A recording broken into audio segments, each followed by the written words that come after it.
열왕기상 19장 1절에서 5절까지 함께 봉독하겠습니다. 아합이 엘리야가 행한 모든 일과 그가 어떻게 모든 선지자를 칼로 죽였는지를 이세벨에게 말하니, 이세벨이 사신을 엘리야에게 보내어 이르되, 내가 내일 이맘때에는 반드시 내 생명을 저 사람들 중 한 사람의 생명과 같게 하리라. 그렇게 하지 아니하면 신들이 내게 벌 위에 벌을 내리니 마땅하니라 한지라. 그가 이 형편을 보고 일어나 자기의 생명을 위해 도망하여 유다에 속한 브엘세바에 이르러 자기의 사환을 그곳에 머물게 하고, 자기 자신은 광야로 들어가 하루 길쯤 가서 한 로뎀나무 아래에 앉아서 자기가 죽기를 원하여 이르되, 여호와여 넉넉하오니 지금 내 생명을 거두시옵소서. 나는 내 조상들보다 낫지 못하나이다 하고 로뎀나무 아래에 누워 자더니 천사가 그를 어루만지며 그에게 이르되 일어나서 먹으라 하는지라. 아멘. 하나님께서는 우리에게 늘 두려워하지 말라 이렇게 말씀을 하십니다.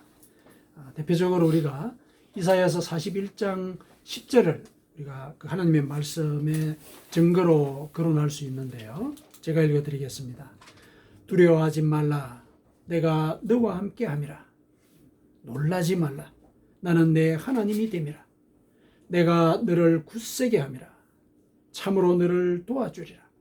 참으로 나의 의로운 오른손으로 너를 붙들리라. 이사야 선지자를 통해서 이렇게 두려워하지 말 것을 이렇게 일러 주셨습니다. 이와 같은 말씀을 한 번만 하신 게 아니고 여러 차례에 걸쳐서 말씀을 하셨습니다.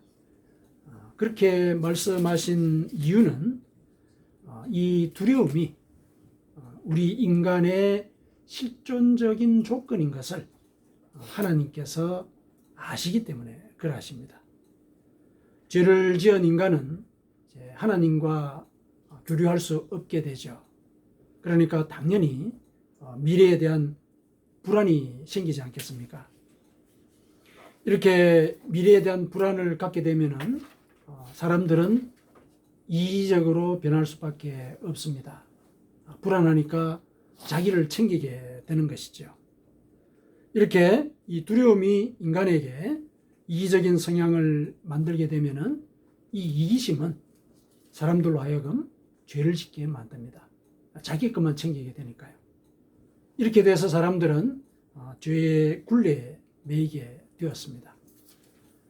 창세기에 나온 이 최초의 인간의 범죄, 그때는 물론 인간이 하나님과 같이 되고자 하는 그런 욕심을 품었기 때문에 죄를 범하기는 했지만은 그 이후에 인간들은 이 두려움 때문에 죄를 계속 짓게 되었습니다.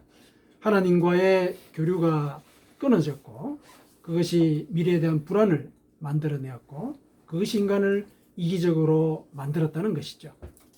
그 이기심이 결국 인간을 죄의 굴레에 매이게 했다는 것입니다. 그래서 두려움이 인간을 죄를 짓도록 몰고 가는 그런 상황이 되었다는 사실, 하나님께서 이와 같은 인간의 상황을 알고 계시는 것입니다.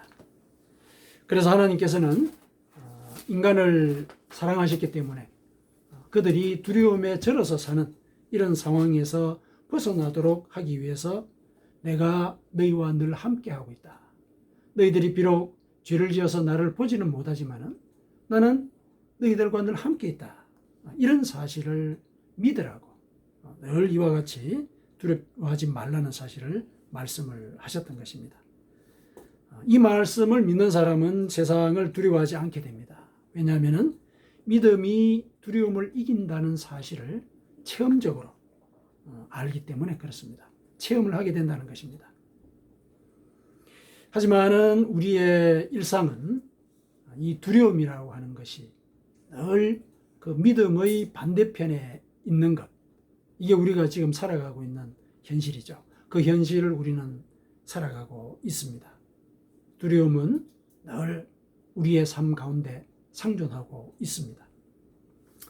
오늘 본문을 우리가 함께 묵상을 하면서 이와 같은 두려움, 이것의 원인과 그것의 영향을 함께 살펴보고 우리가 어떻게 하면 두려움을 이기고 믿음을 더욱더 굳건하게 세워나갈 수 있는가 함께 살펴보았으면 좋겠습니다. 자, 오늘 본문에 들어가겠습니다. 오늘 본문의 주인공은 엘리야죠. 구약시대에 하나님의 능력을 아주 담대하게 증거했던 위대한 선지자 중에 한 사람이었습니다. 여기에 그의 이 대척자로서 아합 왕이 등장을 하죠. 아합 왕은 이스라엘이 두 나라로 쪼개졌었죠. 솔로몬이 죽고 난 뒤에 유다와 남쪽에 있는 유다와 북쪽에 북이스라엘 이렇게 나라가 두 개로 갈라졌는데 이 북쪽 이스라엘의 7번째 왕입니다. 7번째 왕인데 그때가 되게 한 BC 한 9세기 정도 됩니다. 그 시기에 엘리야가 활동을 했습니다. 엘리야는 이 아합 왕의 이 통치에 대해서 강하게 비판을 했던 선지자였습니다. 왜냐하면은 아합은 하나님께서 금지하신 일들을 드러내놓고 저질렀던 사람이거든요. 제일 크게 무슨 일을 저질렀냐 하면은 이방 나라의 여인을 이제 왕비로 맞아들였습니다. 이제 그 왕비가 자기 나라의 그 우상을 이스라엘로 끌어들였거든요. 그래서 바알 선지자와 또 아세라 선지자를 만들어 가지고 바알 신앙과 아세라 신앙을 이스라엘에 퍼뜨리는 이제 그런 일을 하도록 아합이 또 뒤에서 원조를 한 것이지요. 그것이 열왕기상 16장 31절에서 33절 거기에 아합이 무슨 짓을 저질렀는지를 자세히 기록을 하고 있습니다. 주로 이렇게 우상을 숭배하는 이제 이런 일들, 우상을 숭배하면서 결국 그 도덕적인 어떤 지평도 훼손하는 그런 일들을 아합이 뒤에서 원조를 한 것이었습니다. 그래서 이와 같은 행위에 대해서 그 열왕기상의 기자는 뭐라고 얘기하냐면은 이스라엘의 모든 왕보다 심히 이스라엘 하나님 여호와를 노하게 만들었다. 이게 아합 왕에 대한 평가입니다. 그런 일을 하고 있었던 것이죠. 그래서 선지자 엘리야는 그의 통치에 대해서 강한 비판을 하게 되었던 것입니다.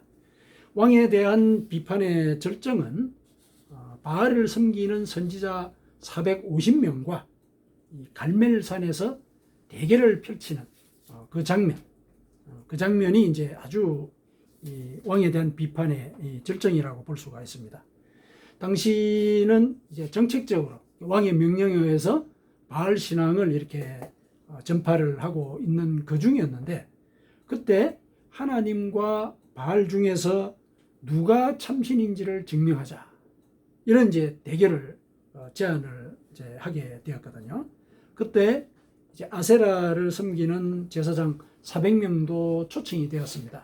근데 그들이 참석했는지는 성경은 분명하게 얘기를 하고 있지는 않습니다. 아세라는 누구냐면은 바알의 부인이에요. 그러니까 바알과 아세라를 섬긴다라고 했을 때 이제 두 부부 신을 이제 섬기는 그런 이제 신앙이 이들 이스라엘에 전파가 되고 있었던 것이죠. 이제 각각 제단을 쌓고 어느 신이 하늘에서 불을 내려서 이 제물을 태우는가 이걸 이제 대결을 하는 것입니다. 자, 그날이 되어 가지고 이제 모든 이 절차가 준비가 되었습니다. 이 바알의 선지자들이 먼저 그 신에게 자기 신들에게 이제 비는 이런 일이 진행이 되었습니다. 이 바알의 제사장들은 주문을 외고 그러다가 나중에는 이제 자해까지 합니다. 자해까지 하면서 이 바알 신에게 치성을 드리죠. 그렇지만은 하늘에서는 불이 내리지 않았습니다. 그러나 엘리야가 기도를 하게 되니까 바로 하늘에서 불이 내려가지고 그 제물과 그 제단 옆에 도랑을 파서 물까지 부었었는데 그 물까지 다 태워버리는 이런 일이 벌어졌습니다. 이제 결론이 난 것이죠. 그때 엘리야는 이 대결을 참관하고 있던 이스라엘 백성들에게 명령합니다. 저 바알 제사장들을 모조리 잡아라. 그래가지고 백성들이 그 바알 제사장들을 모조리 잡아서 그 시냇가로 끌고 내려갑니다. 거기서 450명을 다 죽여버리죠. 그게 오늘 1절에 나와 있는 내용이죠. 그가 어떻게 모든 선지자를 칼로 죽였는지 이세벨에게 말했다. 그렇게 나와 있죠. 그 450명을 다 죽여버린 것입니다. 아합에게는 이 직접적인 항명이 되는 것이죠. 이와 같은 일이 이제 벌어졌습니다. 이러한 대결이 있기 전에도 엘리야는 사실은 생명의 위협을 당하고 있었습니다. 이 이세벨이 하나님의 제사장들을 죽이고 있었던 것이다. 빌미를 만들어 가지고 제사장들을 죽이는 그런 일들을 벌이고 있었습니다. 엘리야도 당연히 그 표적이 되어 있었던 것이죠. 자, 이와 같은 시기에 엘리야는 하나님의 명령을 받고 아방에 가서 또 대결을 제안하는 이런 또 담대함을 또 보였던 것이죠. 아주 당당하게 하나님의 능력을 전파했고 또 이런 대결을 통해서도 하나님께서 진정으로 살아계시다는 사실을 증명을 했습니다. 이 대결이 있은 뒤에 엘리야는 그 갈멜산 꼭대기로 올라갑니다. 올라가서 하나님께 간절히 기도를 했습니다. 그 당시가 북이스라엘에는 가뭄이 있었습니다. 3년 6개월 동안 비가 내리지 않고 있었던 것이거든요. 그때 엘리야는 또 간절히 기도를 해서 큰 비가 내리게 했습니다. 엘리야는 엄청난 이 하나님의 능력을 증명하는 그런 사역을 보여주고 있었습니다. 이것뿐만이 아니었습니다. 이제 큰 비가 내리니까 이제 아왕은 마차를 몰아서 이제 자기 왕궁이 있는 수도 이스라엘이라고 하는 수도로 마차를 몰아서 달려갔습니다. 근데 그 달려가는 장면에 대한 이 성경의 기록을 보니까 하나님께서 엘리야와 함께 하셔서 하나님의 능력을 보여주셔서 엘리야가 마차보다도 먼저 달려갔더라. 이런 표현이 나옵니다. 먼저 가서 수도에 당도를 한 것입니다. 엘리야는 그 존재 자체가 하나님의 능력을 증명하는 그런 선지자였습니다. 엘리야라는 이 이름의 뜻이 엘리 하면은 나의 하나님 그런 뜻이거든요. 그리고 야는 여호와입니다. 그러니까 여호와는 나의 하나님이시다. 이런 뜻을 그 이름이 갖고 있어요. 그러니까 그 이름의 뜻대로 엘리야는 이 하나님의 능력을 이렇게 증명을 하는 그런 사역을 하고 있었죠. 아주 하나님의 능력에 충전된 그런 선지자였습니다. 두려움이라고 하는 것은 이 엘리야에게는 마치 없는 것 같은 그런 모습을 보여주고 있었죠. 근데 그와 같은 모습을 보이던 이 엘리야가 오늘 본문에서 보이는 모습은 어떠합니까? 자, 먼저 이세벨로부터 온 사신을 맞이하지요. 맞이합니다. 그때 사신이 무슨 전가를 보냅니까? 내일 이맘때 내가 너를 반드시 죽일 것이다. 그 반드시 죽일 것이다 라는 말에 덧붙여서 맹세까지 하죠. 내가 너를 못 죽이면 신들이 나를 벌줄 것이다. 아주 그냥 아주 협박을 크게 한 것이죠. 근데 이 전가를 받고 엘리야는 이제껏 그가 보였던 그런 모습과는 다른 모습을 보이죠. 3절에 보니까 그가 이 형편을 보고 일어나 자기의 생명을 위해 도망하였다. 이게 그가 보인 모습입니다. 엘리야는 생명의 위협을 느꼈고 자기 생명을 구하기 위해서 또 계략까지 꾸몄습니다. 일단은 국경을 넘었죠. 지금 북이스라엘 이 지경에 있는데 유다 땅으로 넘어갑니다. 국경을 넘었습니다. 그리고 유다 지역에 그 브엘세바라고 하는 지역으로 피신을 했습니다. 그런데 거기에 사환을 남겨두었다 그랬죠. 자기의 사환. 그리고 자기는 광야로 더 들어갑니다. 유다 더 아래쪽에는 광야가 있거든요. 그러니까 브엘세바에 자기 사환을 남겨둔 것은 이제 추적조가 따라올 것을 염두에 둔 것이죠. 그래서 그 추적조가 또 지체하도록 미끼를 사환을 이제 미끼로 이용을 한 것이죠. 이제 거기다 지체를 하도록 이제 거기다가 사환을 두는 이런 계략까지 썼습니다. 그러고 난 뒤에 이제 광야의 그 로뎀나무 아래에 누워서 이제 낙심한 말을 하나님께 드리죠. 지금 내 생명을 거두어 주옵소서. 저를 죽여 주십시오. 이런 얘기한 거죠. 저를 죽여 주십시오. 저희 더 이상 못 하겠습니다. 그런 얘기죠. 그때 하나님께서 이 천사를 보내서 위로를 해 주셨습니다. 그게 이제 오늘 본문의 이제 마지막 구절인데요. 그런데 그런 천사의 위로가 있었음에도 불구하고 이제 그 이후에 40일을 꽉 걸어가지고 40주야를 걸어서 이 호렙산은 이집트하고 가까운 지경에 있는 산입니다. 그 산에 그 한 동굴 속으로 피신을 합니다. 자기 나름으로는 이제 완전히 이 몸을 숨긴 것이죠. 자, 이런 모습을 보니까 아니 어떻게 그렇게 하나님의 능력을 거침없이 담대하게 이렇게 발휘했던 이 선지자가 이렇게 뜻밖의 모습을 보일까? 갑자기 이제 궁금해지는 것이죠. 그는 영락없이 두려움에 사로잡힌 그런 모습을 보이고 있지 않습니까? 왜 그가 이와 같이 변하게 되었을까? 무엇이 그를 이 두려움에 사로잡히게 만들었을까? 그 의문의 실마리는 3절에 있습니다. 3절에 뭐라고 되어 있습니까? 그가 이 형편을 보고 그랬습니다. 그가 이 형편을 보고 그 이후에 그는 두려움에 사로잡힌 것이죠. 그는 하나님의 명령을 받고 그 명령을 증명하면서 살 때는 두려움이 없는 사람처럼 보였습니다. 생명의 위협에도 아랑곳하지 않았죠. 자기를 죽이려는 아합 왕과 독대를 해서 바알 선지자와의 대결을 제안을 했던 그런 사람이었습니다. 그런데 그가 갑자기 자기가 처한 형편을 보게 된 것이죠. 그는 어떤 형편에 처해 있었습니까? 그는 아합과 이세벨이 살고 있는 왕궁에 지금 와 있죠. 그렇죠? 아합보다도 먼저 달려왔다 그러지 않습니까? 지금 왕궁 근처에 이 수도에 와 있는 것입니다. 그리고 지금 자기를 도와줄 사람은 사환밖에 없어요.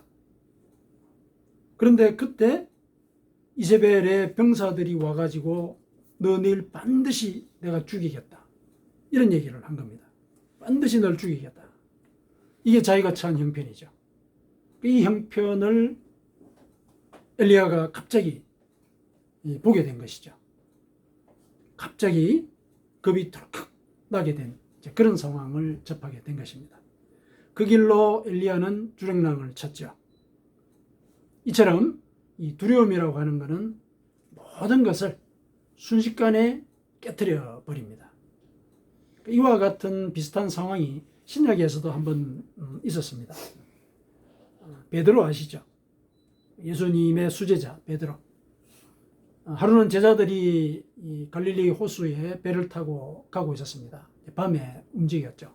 예수님은 뒤에 남으셔서 기도를 하고 계셨는데 갈릴리는 수시로 풍랑이 부는 그런 바다입니다. 저녁에 풍랑이 막 이니까 이 배를 타고 있던 제자들이 얼마나 두려웠겠습니까? 하나님을 부르고 이렇게 기도를 하고 그러고 있는 중에 예수님께서 그 물 위를 바다 위를 걸어 오셨습니다. 깜짝 놀랐죠. 풍랑이 막 이는데 저 멀리서 사람의 형체가 보이니까. 그런데 예수님께서 내니 두려워하지 말아라 일러주십니다. 두려워하지 말아라. 그 얘기를 듣고 베드로가 저도 당신께 가고 싶습니다. 제가 당신께 가고 싶습니다. 이렇게 얘기를 하죠. 그러니까 나오라 그렇게 얘기를 하셨어요. 베드로는 그 말을 듣고 배 밑에, 배 바깥으로 발을 내디딥니다. 그리고 걸어갑니다. 걸어가다가 갑자기 파도가 치는 것을 보더니 그냥 빠져버리죠. 그래서 마태복음 14장에 보면은 그가 바람을 보고 무서워 빠져가는지라. 그래서 소리를 질러 이르되 주여 나를 구원하소서. 저를 구원해 주십시오. 구해 주십시오. 이렇게 이제 소리를 질렀던 것이죠. 그 풍랑이는 바다에 한번 걷겠다고 발을 내딛는 것, 이 엄청난 그 믿음의 순간이지 않습니까? 엄청난 믿음의 순간이거든요. 그런데 그때 파도가 치는 것을 보자마자 베드로는 두려움에 털컥 잡혀서 그 바닷속으로 빠져버리는 것이죠. 두려움은 이와 같이 그 믿음을 순간에 파괴하는 그런 괴력을 갖고 있는 것입니다. 이 베드로의 이 사건은 두려움이 믿음에 어떤 영향을 끼치는가, 이거를 아주 그 시각적으로 우리에게 보여주고 있습니다. 우리도 만일에 우리가 살아가는 이 형편에만 집중을 하게 된다면 두려움에 빠질 수밖에 없습니다. 왜냐하면 이 현재의 형편은 그 형편 뒤에 계시는 하나님을 바라보지 못하도록 우리의 눈을 가리기 때문에 그렇습니다. 형편을 보면은 불안해할 수밖에 없지 않습니까? 우리가 하나님을 바라보지 못하게 된다면 당연히 하나님을 믿지 못하게 되는 것이죠. 자, 믿음이 뭡니까? 히브리서 기자가 믿음에 대해서 중요한 정의를 우리에게 일러주지 않았습니까? 히브리서 11장 1절에 보면은 믿음은 바라는 것들의 실상이요 보이지 않는 것들의 증거다. 이렇게 믿음을 정의를 했죠. 이 믿음의 정의를 보면은 믿음이라고 하는 것이 아주 강렬한 이런 의지가 있는 것이구나. 보이지 않는 것을 보는 것으로 이렇게 보이지 않는 것의 증거, 이게 증거다. 이렇게 보이는 것으로 믿는 것. 또 바라는 것의 어떤 실체로 받아들이는 것. 그 믿음의 이 강렬한 의지를 이제 보여주는 그런 측면이 있습니다. 그런데 이 말은 다른 한편에서 보면은 믿음은 바라는 것, 그것뿐일 수 있다는 것이죠. 그리고 보이지 않는 것, 이게 또 믿음이라는 것이죠. 믿음이라는 것은 실상도 없고 보이지도 않는 것이다. 또 그 얘기를 일러주고 있는 말씀이기도 한 것입니다. 비록 믿음이 실체를 만들어서 보이게 하더라도 그 과정에 두려움이 개입되면 마치 풍선이 터지듯이 믿음은 사라지고 맙니다. 왜냐하면 실상도 없고 보이지도 않는 것이니까요.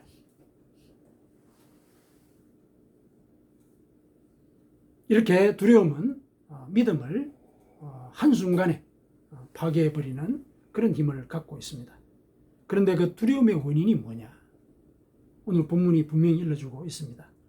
자기 형편을 보는 것, 현실을 보는 것, 하나님을 바라보는 것이 아니라 자기가 처한 현실을 보는 것, 이것이 두려움의 원인이다. 현실을 보면은 우리는 불안해할 수밖에 없습니다. 미래 또한 우리가 알 수 없기 때문에 살아가는 것 자체가 두려울 수밖에 없는 것이죠. 이렇게 두려움에 사로잡히게 되면은 우리는 이기적으로 변합니다. 이기적인 본능이 이제 발동하게 되는 것이죠.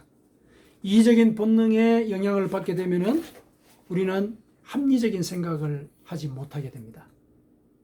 두려움에 사로잡히게 되면은 판단 능력이 줄어들게 되는 것입니다. 뇌의학자인 티모스 제닝스는 이 두려움을 인생에 대한 불법 난입자다, 이렇게 정의를 했습니다. 두려움이 판단력을 흐리게 하고 또 믿음을 파괴하기 때문에 그런 것입니다. 제닝스가 쓴 뇌, 하나님 설계의 비밀, 이 책에 보면은 그 이유가 자세히 나와 있습니다. 이제 뇌의학자니까 이제 회부학적인 용어를 써서 설명을 합니다. 그는 우리 뇌 속에 편도체라고 하는 이런 부위가 있다고 얘기를 합니다. 예, 우리 뇌 안쪽에 자리 잡고 있는데 이 편도체는 주로 우리의 두려움과 불안감 이런 것들을 관장한다고 그럽니다. 그러니까 두려움과 이 불안감은 우리가 두려운 일이 닥쳐올 때 대비하도록 경고등의 역할을 한다고 그러는 것이죠. 예, 경고등의 역할을 하는 이제 그런 부위가 이 편도체인데 이 편도체가 두려움과 불안감을 관장하면서 있는데 만일에 우리가 스트레스를 받거나 또 불안해하거나 죄책감을 느끼거나 뭐 이런 것들을 우리가 많이 느끼게 되면은 이 편도체가 활발하게 활동을 한다는 것이죠. 그래서 이 편도체가 활발하게 활동을 하게 되면은 그 영향이 전두 대상 피질에게도 전달이 된다고 그럽니다.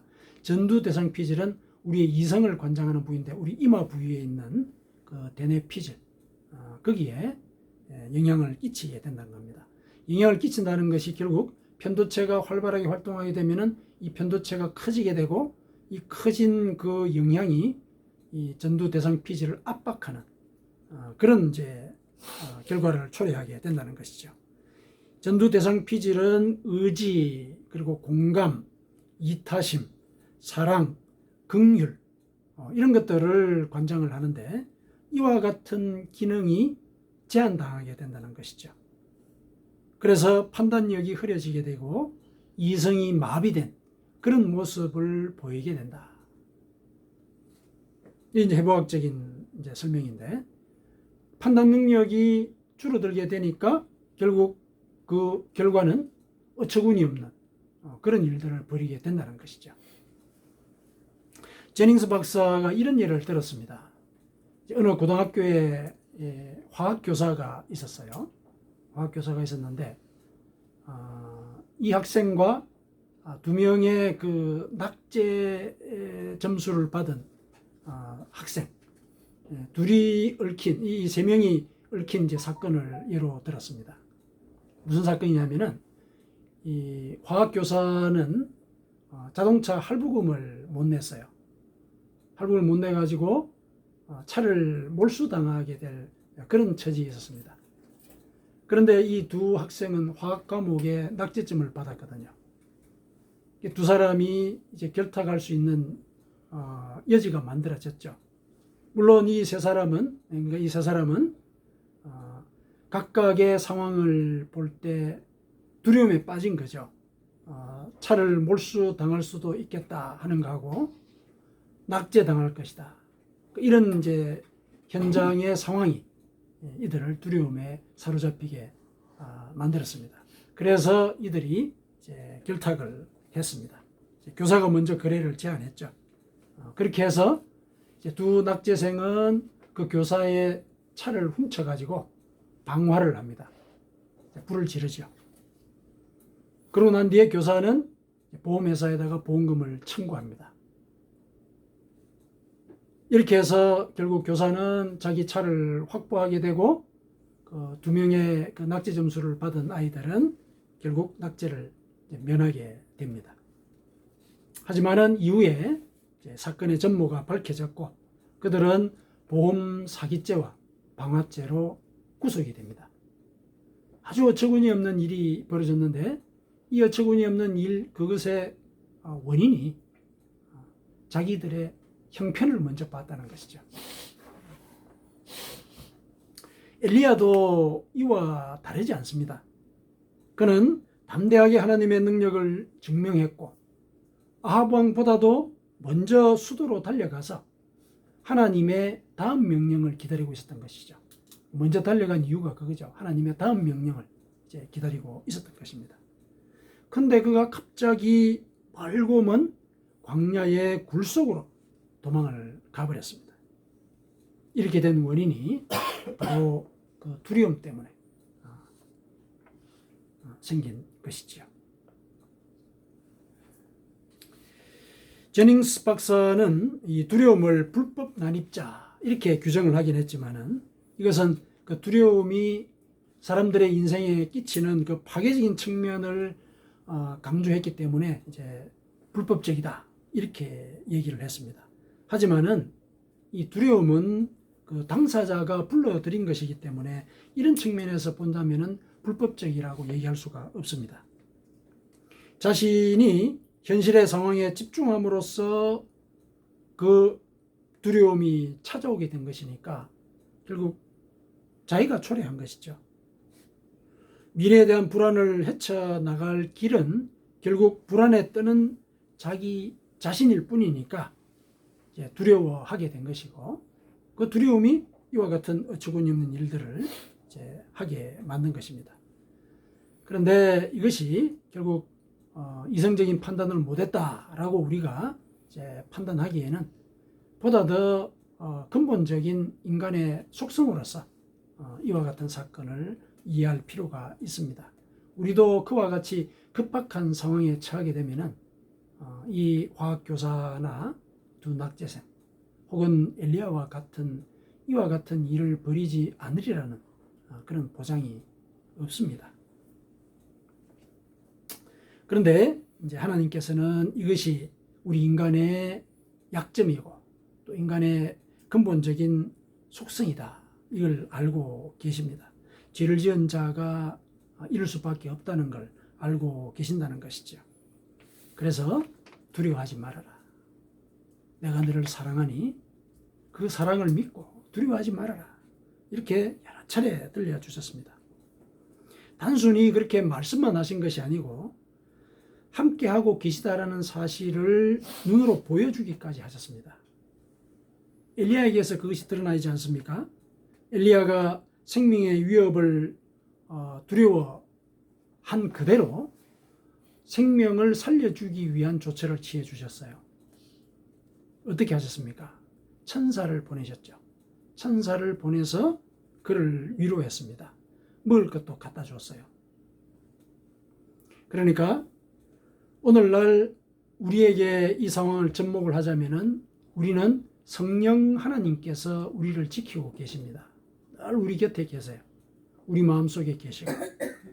그래서 하나님께서 늘 우리와 함께 계시고 우리를 지키신다는 그 사실을 천사가 엘리야를 돌보는 것으로 이렇게 시각화해서 우리에게 증거를 보여준 것입니다. 하나님은 그러니까 매일 우리에게 두려워하지 말라 그런 말씀을 하시고 계시는 것입니다. 일전에 제가 한번 또 예화로 들었던 이제 그런 내용인데 오늘 이 주제와도 아주 밀접하게 관련이 있어서 다시 한번 소개를 드리겠습니다. 루터파의 목사님이신데 리처드 브럼브란트라고 하는 목사님입니다. 2차 대전 당시죠.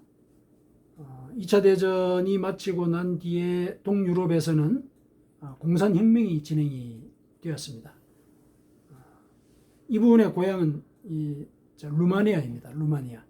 루마니아에서도 역시 공산혁명이 진행이 되고 있었는데 이 목사님이 체포가 되었습니다.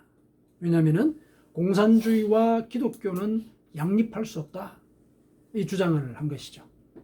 비밀 경찰이 들이닥쳐서 이 목사님이 체포됐습니다. 체포된 날짜가 언제냐면은 1948년 2월 29일이었습니다. 감방에 체포되었죠. 이 목사로서만 지내다가 감방에 들어갔으니까 그 사실 자체만으로도 얼마나 두려웠겠습니까?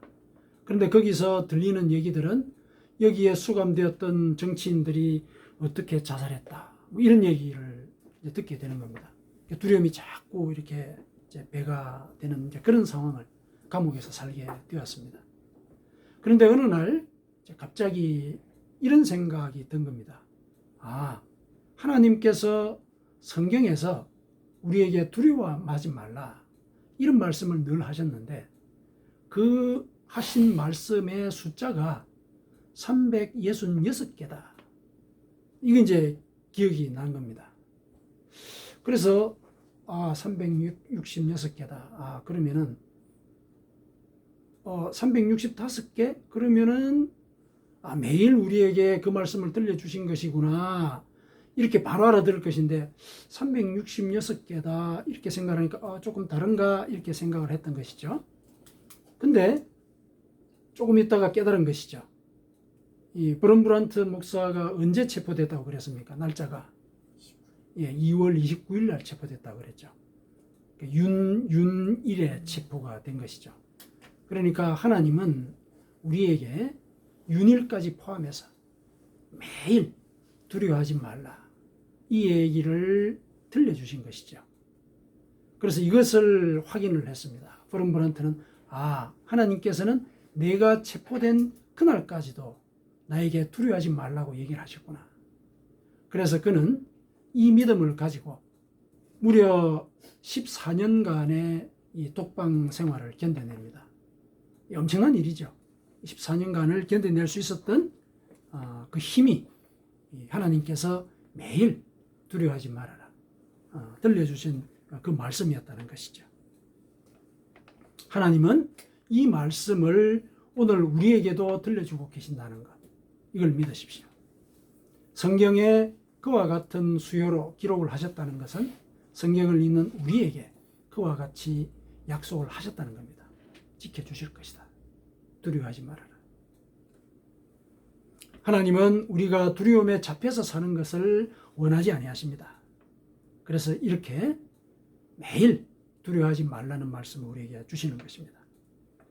그러면은 두려움을 갖지 않게 될 방안, 그게 뭘까?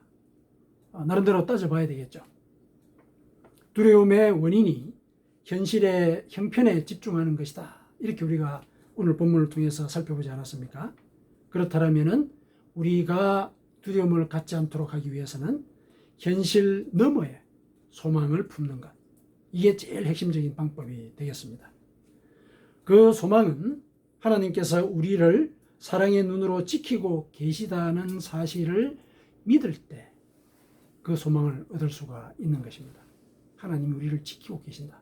이 사실을 믿어야 현실 너머를 소망할 수 있게 된다는 것입니다.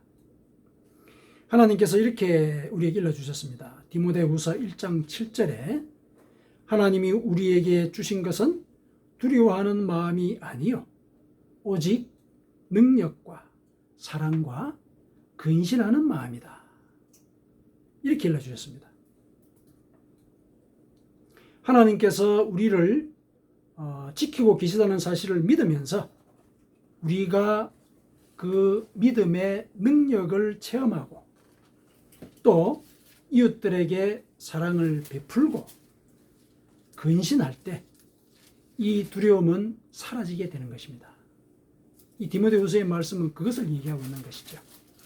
그러니까 두려움을 갖지 않게 될 수 있는 방법, 그것은 하나님의 능력을 체험하라. 어떻게 체험합니까? 이웃을 먼저 사랑해보라. 이웃에게 사랑을 베풀어보라. 그리고 근신하면서 하나님의 말씀을 실천해보라. 그러면은 하나님의 능력을 체험할 수 있게 됩니다. 이 세 가지가 한꺼번에 얽혀 있는 거예요. 따로따로 이렇게 되어 있는 것이 아니라 이웃을 사랑하게 되면은 아무래도 자기 자신이 하나님의 말씀에 비추어서 근신하는 삶을 살지 않을 수밖에 없죠. 하나님의 말씀을 지키게 되는 자는 하나님의 사랑을 체험하게 되고 그 사랑 가운데 하나님께서 지키신다는 이 사실, 하나님의 능력, 우리를 지키시는 그 능력을 체험을 하게 되는 것입니다. 그래서 우리가 이와 같이 늘 말씀대로 살아가려고 할 때 우리는 두려움을 물리칠 수가 있는 것입니다. 그러면 보다 더 근본적으로 그와 같은 믿음을 갖기 어려울 때 그러면 어떻게 할 것입니까? 그런 믿음조차 갖기 어려울 때 어떻게 합니까? 그때는 기도하시면 됩니다. 기도하시면 됩니다. 예레미야 29장 12절에서 13절에 이렇게 약속을 하셨습니다. 너희가 내게 부르짖으며 내게 와서 기도하면 내가 너희들의 기도를 들을 것이요 너희가 온 마음으로 나를 구하면 나를 찾을 것이요 나를 만나리라. 하나님께 기도하면은 하나님께서 만나 주신다. 이렇게 약속을 하신 것입니다. 하나님께서 우리를 만나 주시면은 우리는 하나님을 사랑하게 됩니다. 하나님을 사랑하는 자는 하나님께서 원하시는